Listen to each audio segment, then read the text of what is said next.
at the Northern Lights Hall this evening. The day was given over to practice. World champion Kurt Browning on the ice this morning. World champion Oksana Bayul on the ice as well.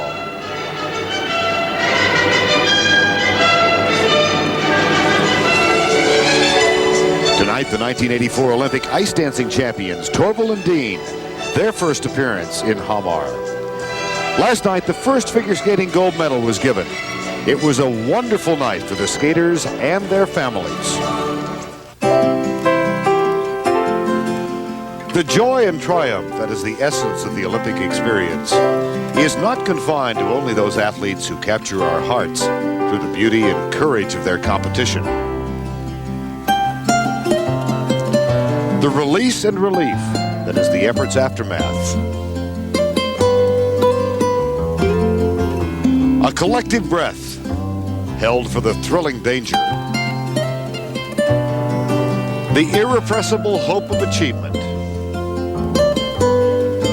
The humor despite the incredible stress. All this is, of course, a shared experience with the loved ones who have endured each arduous step to this loftiest of plateaus. And whether you're in the building or separated by thousands of miles, the emotions are no less intense. A wife's window on her husband's performance kept her as close as she could bear. Mishkuchanok and Dmitriev's rivals skated next, and Gordieva's parents, Alexander and Yelena, were no less predictable. But her daughter Daria could be excused for a lack of interest. Mino and Sand's Olympic experience was complete when their goal of a fifth-place finish was realized. But it was a performance which would have brought their parents to their feet regardless of the result, and a justifiable tear to the eye. Lloyd Eisler Sr.'s turn to cheer came later, and his son did not disappoint as he and Isabelle Brasseur powered their way to a bronze.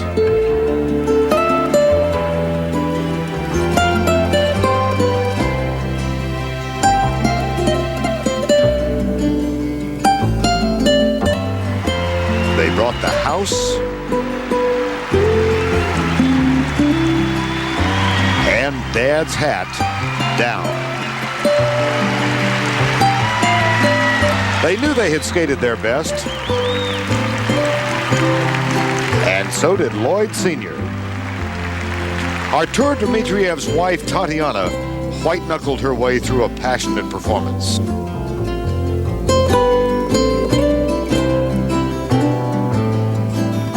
A performance that delivered the silver and Tatiana's heartwarming approval. But the resurgent pair of Gordieva and Grinkov could not be denied their Olympic gold. Nor her parents' pride.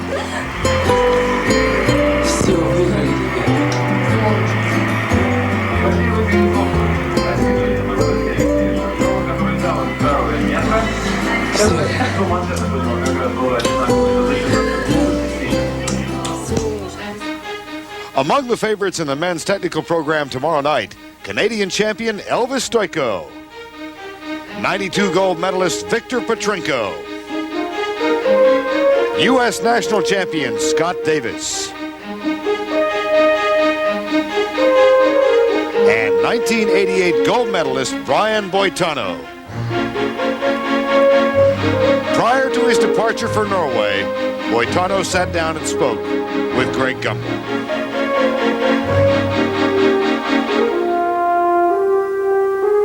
I really believe if you feel something and you're true to the feeling, that other people will feel it by watching you. Don't you think that? I do. I think that's with skating. I mean, I have a hard time looking at an audience. I mean, I really feel, I'm a very shy person, but I do suffering characters really well. I do suffering characters really well. In a lot of the film stuff that I've done, I've been suffering characters, and I think I'm really good at doing it. God knows why.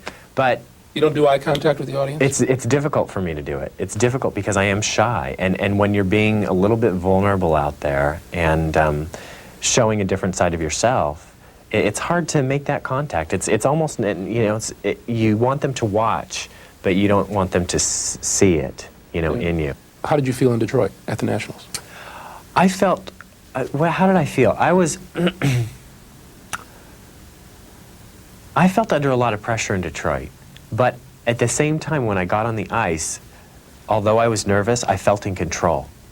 I felt like I am in control of my body, which a lot of times you hear skaters say, like, I just felt like it wasn't me out there. I felt like it was somebody else's body and I was looking down on it and saying, jump, jump. It wouldn't do what I wanted it to do. It wouldn't do what I wanted it to do. And I felt like mine would do what I wanted it to do. It was just having that focus. I mean, my big problem was that I have never, since I've been qualifying for world teams or Olympic teams, I've never had a good nationals. You know, starting back in 83, 84, 85, every nationals has always been just not a great nationals for me. Up until 88, I've always had this, I guess, internal timing where I would try to, I guess, wait for the World Championships or the Olympics to like give it my all. Okay, I'll make a statement. You argue with me, as you are sometimes wont to do. At the Nationals, you finished second to Scott Davis. Right.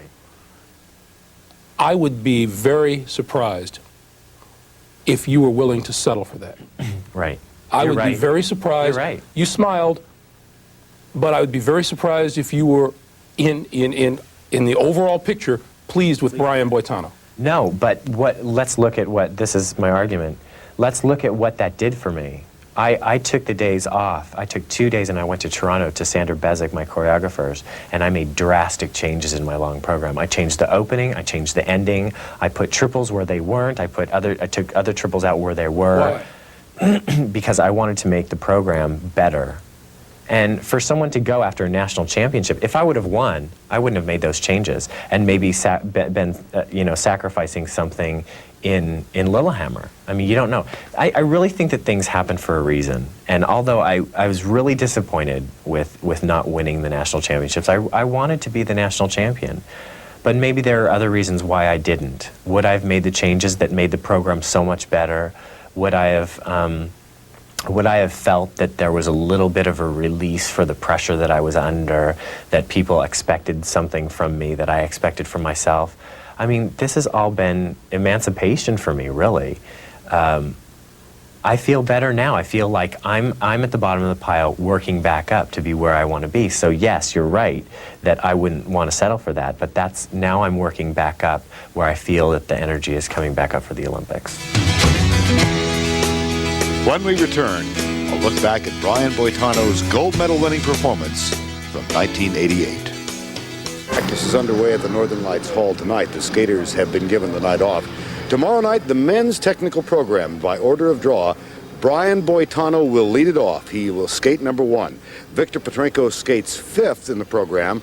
Scott Davis will follow Elvis Stoico, and Kurt Browning, the current world champion, will skate 25th and last. How does that affect him? I think that's a great position for Kurt to skate. It gives him a chance to come to the rink, to get used to the atmosphere, calm his nerves, and also Kurt is the consummate showman. And what better place for a showman to skate than to close the show? How about Brian Boitano in that number 1 spot, Scott? I talked to him about it. He loves it. He absolutely loves to skate before his competition. He puts the pressure on. He gets kind of this relaxed feeling about going out, doing his job, ignoring the competition, letting them do the thing. Talking to his coach, Linda Lever, she said, we're going to go out, warm up, do our job, collect our 5, 7s, and 8s, and wait for the rest of the skaters. It's a good draw for Brian.